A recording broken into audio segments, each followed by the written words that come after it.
मैंने कुछ ऐसे स्टूडेंट देखे हैं जो चाहते कुछ और हैं, कुछ पाना चाहते हैं और करते कुछ और है। तो जो पाना चाहते हो और जो करते हो उसमें डिफरेंस जो है, सभी स्टूडेंट चाहते हैं कि मेरे हाई मार्क्स आए या फिर मैं हाई सैलरी जॉब में लगूं या अच्छा पैसा कमाऊं, और उनके जो काम है वो देखोगे तो फिर उनके सपने से उनका काम बिल्कुल नहीं मैच करता है। ये स्टूडेंट अनसक्सेसफुल होते हैं।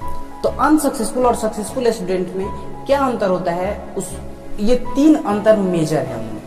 तो पहला अंतर है कि सक्सेसफुल स्टूडेंट के पास रूटीन होता है, अपना डेली का टू डू लिस्ट होता है, डेली का कमिटमेंट होता है कि डेली मुझे ये 3 काम आज करने हैं, ये उसका कमिटमेंट है। मेरा आज कमिटमेंट है कि मुझे ये 2 काम जरूरी हैं, करने हैं और मेरे फ्यूचर के लिए बेटर है, मुझे ये 2 काम करने हैं। बट जो अनसक्सेसफुल स्टूडेंट होते हैं उनको पता ही नहीं है कि मुझे आज क्या करना है, मुझे आज क्या करना है या फिर संडे को क्या करना है या इस हफ्ते में क्या करना है, इस महीने क्या करना है, ये उनको पता ही नहीं है। ये उनमें मेजर डिफरेंस होता है। तो रूटीन बनाने के लिए या कमिटमेंट करने के लिए आपको क्या चाहिए कि आपको जानना चाहिए कि मुझे एग्जैक्टली मुझे क्या चाहिए, आज से 1 साल बाद मुझे क्या चाहिए, सिंपल सा सवाल है।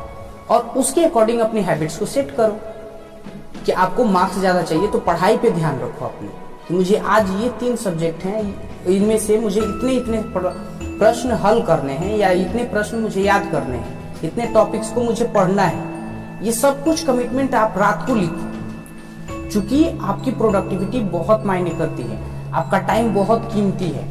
और उस टाइम में एक तो 24 घंटे हमारे पास सबके पास टाइम है, तो 24 घंटे को ज्यादा मतलब यूज करने के लिए, ज्यादा उसमें काम करने के लिए आपको पास एक लिखित वर्क होना चाहिए कि मुझे ये काम करने हैं। और एक तरफ होना चाहिए कि उसमें आपको इंक्लूड करना चाहिए ब्रेक्स को भी, कि आप रेस्ट कब करोगे।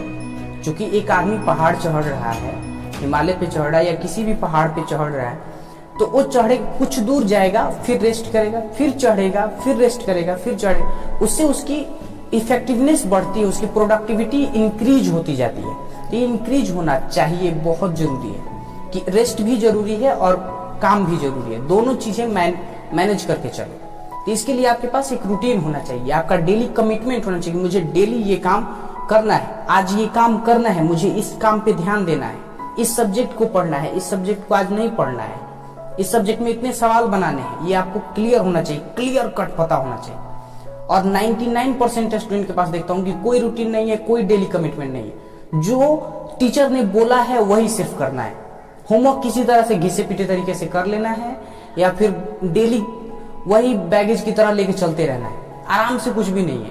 मेरे पास देखोगे, मेरे सुबह से लेके शाम तक मेरे दिमाग में आज रिकॉर्ड है कि मुझे आज क्या क्या करना है, क्योंकि मैंने रात को लिखा, फिर सुबह उसको देखा, फिर 10 बजे के आसपास उसको देखा, 10 बजे के आसपास उसको देखा था, और इस तरह से मुझे वो चीज याद हो गया है।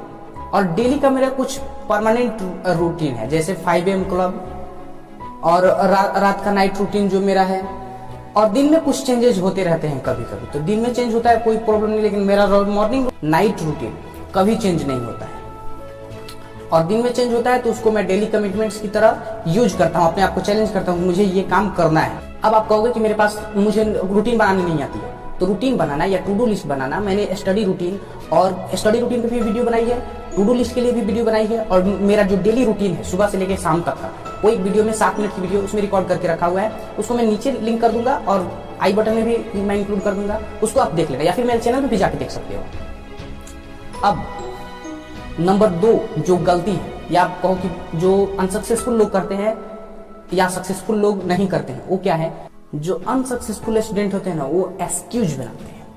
एक्सक्यूज की बीमारी इतनी खराब है जिसका हद नहीं। जैसे मैंने कल शाम को ही एक लड़के से, अपने दोस्त से मैं बात कर रहा था, one of the my best friend, तो उनसे मैंने कहा कि आप बुक क्यों नहीं पढ़ते हो इस बारे में। तो उन्होंने कहा यार सिलेबस इतने ज्यादा है कि मैं बुक क्या पढ़ूंगा, मेरे पास टाइम ही नहीं है। मैंने कहा यार तुम्हारे पास 20 मिनट नहीं है कि 20 मिनट के लिए आप बुक पढ़ सको कोई अपनी लाइफ के लिए, तो क्या तो नहीं है? 20 मिनट टाइम होता तो मैं और सब्जेक्ट नहीं पढ़ता।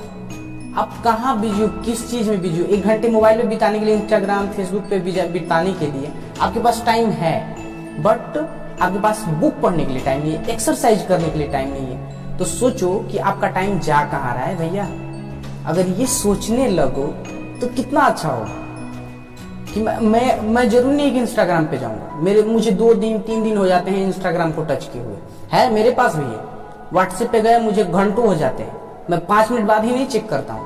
मेरे जो व्हाट्सएप पे स्टेटस होता है वो मैं नहीं देखता हूँ। मेरे घर के लोग मेरा स्टेटस देखते हैं कि इसके दोस्तों ने क्या लगाया है, मैं नहीं देखता हूँ। मेरी बहनें देखती हैं, मेरा भाई देखता है, मैं नहीं देखता हूँ।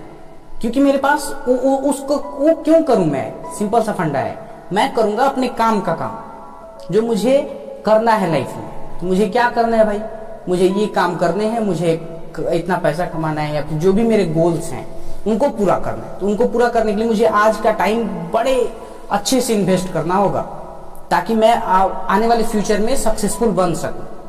एक्सक्यूज बनाने से नहीं होगा। तो एक्सक्यूज, अब टाइम बचता कैसे, या फिर एक्सक्यूज क्यों बनाते हैं? सबका आदत है, सबके पास, किसी के पास टाइम कुछ करने का टाइम नहीं है। मेरे पास ये प्रॉब्लम है, मेरे पास ये प्रॉब्लम है, मेरे पास ये प्रॉब्लम है, मुझे आता नहीं है। जैसे मैंने रूटीन बनाने की बात करी, आप कहोगे मुझे आता नहीं, भाई तो सीख लो ना। यूट्यूब पे इतनी सारी वीडियोज हैं, स्टडी रूटीन बताते हैं, डेली रूटीन बताते हैं, पूरा इन्फॉर्मेशन है, आप उसको सीखो और उसको अप्लाई करो। उसमें फ्री है, आपके लिए पैसा नहीं लग रहा। आप मेरी वीडियो देख रहे हो तो इसका पैसा थोड़ी लग रहा है, तो फ्री में नॉलेज मिल रहा है, तो आप क्यों नहीं ले रहे हैं? अब इसका क्या जवाब है? तो आपको हर चीज सीख सकते हो। आप कोई भी बहाना बना रहे हो, आप सोचो कि मैं आज बहाना बना रहा हूं, मैंने ये बात कहा, ये गलत है, मुझे काम करना है, मेरे पास टाइम नहीं है, टाइम है, निकालना होगा, मुझे टाइम, मजबूरी है, निकालना होगा। क्योंकि exercise is important, reading book is important, meditation is important. तो उसके लिए आपके पास टाइम होना चाहिए, बहुत जरूरी है। और टाइम निकालने से निकलता है भैया। टाइम ऐसे नहीं कि आपको थाली में परोस के मिलेगा कि ले लो भैया, ऐसा नहीं होता है। आपको टाइम निकालना पड़ता है। आपको एक्सक्यूज बनाने की जरूरत लगी है, उससे बाहर निकलना पड़ता है। ऐसे ही कोई भी बाहर नहीं आ जाता है। मैं आज एक भी एक्सक्यूज नहीं बनाता हूँ किसी भी चीज की। मेरे पास भी पैसे कम है, मैं भी मिडिल क्लास से हूँ, सेम आपकी तरह ही हूँ, बट मेरे मुंह से कभी नहीं सुनोगे कि मेरे पास ये एक्सक्यूज है। मैं सोशल मीडिया पे वीडियोज क्यों नहीं डालता, क्योंकि मेरे पास अच्छे बैकग्राउंड नहीं है, अच्छा साउंड क्वालिटी नहीं है, अच्छा मोबाइल नहीं है। क्या करूंगा उसका, मुझे जरूरत ही नहीं है। जितना कर सकता हूँ उतने में अपना बेस्ट कर रहा हूँ, बस एक्सक्यूज नहीं दे रहा हूँ। किसी भी दोस्त से, किसी भी लड़के से मैं एक्सक्यूज नहीं देता हूँ। कोई भी मुझे काम करना है तो करना है, एक्सक्यूज नहीं। बुखार लगा है, वीडियो बनाना है, मतलब बनाना है, उससे कोई फर्क नहीं पड़ता कि मेरी तबीयत खराब है, पैर में दर्द थोड़ा सा है, ठीक हो जाएगा, और क्या। सिर दर्द थोड़ा सा ठीक है, रिलैक्स करेंगे, 1 घंटे सो लेता हूँ, उसके बाद काम करूंगा, ठीक हो जाएगा।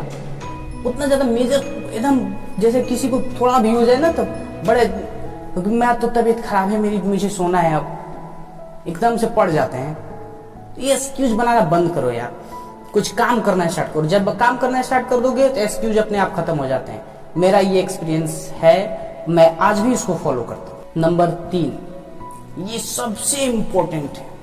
इसमें क्या होता है कि हम सबकी अपनी एक सोच है, और सोच क्या है, सोच एक कमरे के जैसा है कि उसी में हम बंद हैं।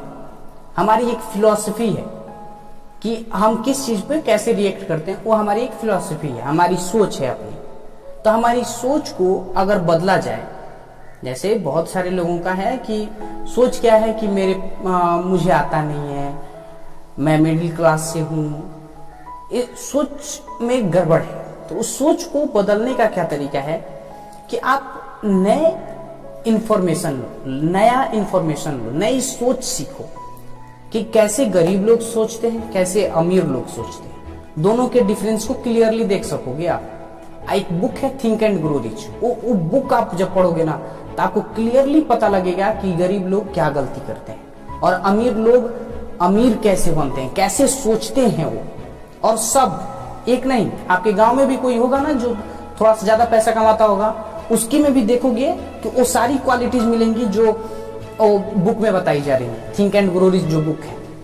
तो उस बुक को पढ़ो, रिच डैड पुअर डैड को पढ़ो कि आपकी सोच बदले। सोच बदल जाने से दुनिया बदल जाती है। ये मैंने खुद एक्सपीरियंस किया। जैसे मैं आपको एग्जांपल देता हूं अपनी लाइफ से कि मैं एक इंट्रोवर्ट बच्चा हूं, मैं बहुत कम बोलता हूं। यहाँ पे मैं चैनल पे ज्यादा बोलता हूँ या फिर कहीं पे अगर क्लासरूम में हूँ तो ज़्यादा बोलता हूँ, बट 95% जहाँ पे भी होता हूँ मैं नहीं बोलता हूँ, मैं चुप रहता हूँ। ये बचपन से एक पर्सनालिटी होती है आपकी, तो वैसे ही मेरी है। तो मैं बचपन में और कम बोलता था, आज तो थोड़ा ज़्यादा बोलता हूँ, बहुत कम, 1% से भी कम मैं बोलता था, चुप रहता था। मतलब ऐसे बेवकूफ़ लोग समझते थे। तो उस तरह से क्या होता कि मेरे ऊपर इतने ज़्यादा कमेंट आते थे, लोग कमेंट करते थे कि उसकी वजह से मैं दुखी रहता था। लेकिन एक दिन क्या हुआ कि एक 7वीं क्लास में कबीरदास के दोहे लिखे हुए हैं, 10-5 हैं वो, तो उसमें से 2nd नंबर पे है, निंदक नियरे राखिए जामे कुटुम छवाए, बिन साबुन पानी बिना निर्मल करे सुभाए। तो पता नहीं मैंने सही बोला है या गलत, बट ऐसा है कुछ। तो निंदक नियरे राखिए, जब मेरे टीचर ने इसका मतलब बताया तो उन्होंने समझाया कि निंदक को पास में, जो आप पे कमेंट करते हैं, उनसे, उनके पास रहने से या उनको पास रखने से फायदा ये होता है कि आपको आपकी कमियां पता लगती हैं। मैं उस दिन बहुत खुश हुआ था, मुझे एक आइडिया मिल गया था, एक सोच मिल गई थी कि अरे तुम मुझ पे, तो जो लोग कमेंट करते हैं वो मुझ पे नहीं कमेंट करते, वो मेरी कमियों को बताते हैं, तो मुझे उसको इम्प्रूव करना है। उसके बाद मेरी जो मेरी पढ़ाई थी वो पूरी तरह से चेंज हो चुकी थी। क्यों? क्योंकि मैं, लड़के खेलते हैं तो मुझे खेलना नहीं आता, मैं कोई भी गेम नहीं खेलता हूँ, मैं पढ़ाकू बच्चा हूँ, मतलब नहीं बोलते हैं पढ़ाकू बच्चा, वैसा हूँ मैं। तो मैंने अपनी पढ़ाई पे फोकस किया और पढ़ाई में मैंने मैथ्स पे फोकस किया। आज भी मेरा मैथ्स बहुत अच्छा है, पहले भी था, आज भी है और फ्यूचर में भी रहेगा, क्योंकि मैंने बहुत मेहनत की है और मुझे बड़ा अच्छा लगता है मैथ्स बनाना। तो मैंने अपनी स्ट्रेंथ पे खेला था, वहीं से मेरा सोच बदला। और उसके बाद से धीरे धीरे जब मैं पढ़ने लगा, तो ज्यादातर जो बच्चे होते हैं वो पढ़ते नहीं है, और मैं जब पढ़ने लगा तो लोगों का कमेंट कम हो गया, थोड़ा सा तारीफ हुआ 1-2 जगह पे, पुरस्कार भी बहुत जगहों पे, क्लासरूम में मंथली जो टेस्ट होते थे उनमें जीते। क्यों जीता? क्यों मेरा बड़ाई हुआ? क्योंकि मैंने उसको, कमेंट को अच्छा माना कि हाँ चलो मेरी कमी है ना, इसको मैं पूरा करूंगा, तो इससे मुझे पुरस्कार मिला। इस थॉट ने मुझे एक एक्सीलेंट स्टूडेंट बनाया, अपने क्लास का टॉपर स्टूडेंट बनाया, एक मैथ्स का अच्छा स्टूडेंट बनाया। तो एक आइडिया से पूरा जिंदगी बदल जाता है। ऐसे बहुत सारे आइडियाज जिनसे मेरी जिंदगी बदली। तो आपका भी, अगर आपको भी अपनी जिंदगी बदलनी है तो बुक्स पढ़ना स्टार्ट करो, कि आपको आपके अंदर की कमियां पता लगे, आप क्या सही कर सकते हो ये पता लगे, कैसे लोग बिलियनियर बनते हैं, मिलियनियर बनते हैं वो सीखो, कैसे लोग सक्सेसफुल बनते हैं वो सीखो, कि आपकी फिलॉसफी बदले। मोटिवेशनल वीडियोस देखो, संदीप महेश्वरी के, विवेक बिंद्रा के, फ्री में अवेलेबल है, उनसे सीखो। तो उनसे सीखने से क्या होगा कि आपकी फिलॉसफी बदल जाएगी, आपकी सोच की जो दायरा बना हुआ है ना, कंफर्ट जोन, वो टूटेगा। तो जब टूटेगा तो मजा आएगा ही आएगा। और जीने में जितना मजा तब आता है ना जब आप ओपन हो जाते हो, खुल जाते हो पूरा, उससे पहले कभी नहीं आता है उतना मजा जीने में। जीने में जितना मुझे आज मजा आता है पहले नहीं आता था, क्योंकि मेरी सोच इतनी सी थी। आज मैं पूरा ओपन माइंडेड हूँ, कोई दिक्कत नहीं है, मस्त हूँ एकदम, कहीं भी कोई भी दिक्कत नहीं है, किसी भी जगह पे मुझे कोई प्रॉब्लम नहीं है। क्यों नहीं है? क्योंकि मेरी सोच में मोच नहीं है। एक मैंने वीडियो बनाई थी कि लोगों के सोच में मोच है, उसको देखना, लोगों के सच में सोच में मोच है, पैर में नहीं, सोच में यहाँ पे मोच है। उसको तोड़ना है, उसको ठीक करना, उसका इलाज करना है। उसका इलाज कर लिया, समझो लाइफ सेट है भाई। Thank you so much for watching. आगे भी ऐसे ही सपोर्ट करते रहो। Thank you so much.